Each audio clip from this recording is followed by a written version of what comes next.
নমস্কার। আজকে আবারও একটা নতুন কিছু নিয়ে এসেছি আপনাদের কাছে।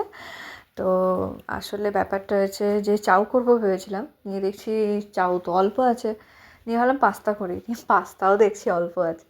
নিয়ে তখন কি করা যায়, ভাবলাম দুটো মিশিয়ে কিছু একটা নতুন ট্রাই করি। তো যাই হোক, সেদিনকে চিকেন ছিল আমার কাছে অল্প, সেই বোনলেস চিকেন নিয়ে সেটাকে টুকরো টুকরো করে ভেজে তুলে রেখেছিলাম।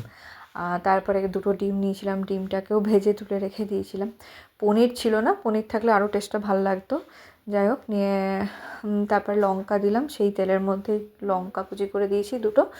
আর ওটাকে একটুখানি গরম হওয়ার পরে সবজি কিছু কেটেছিলাম, যেমনি আপনার পেঁয়াজ, রসুন কুচি ছিল, ক্যাপসিকাম, আলু, বাঁধাকপি নিয়ে সেটাকে ভালো করে একটু ভেজে নিয়েছি যাতে নরম হয়ে যায়। তো কম আঁচেই ভেজেছিলাম বা মিডিয়াম আছে।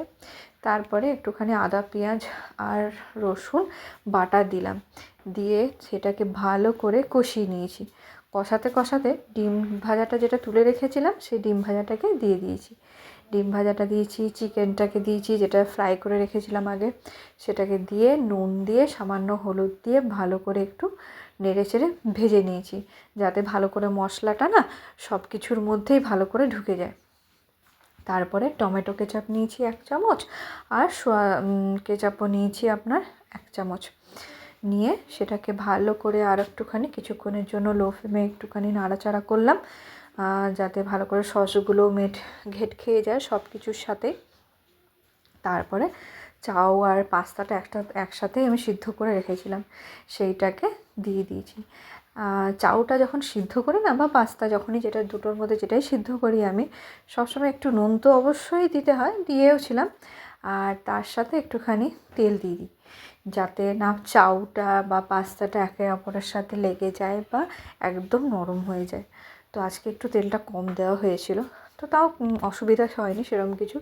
নিয়ে পাস্তা সস ছিল, পাস্তা আপনার মশলাটা ছিল, সেটা দিয়েছিলাম। সেটা না দিলেও খারাপ লাগে না খেতে, তো ছিল বলে দিয়েছি।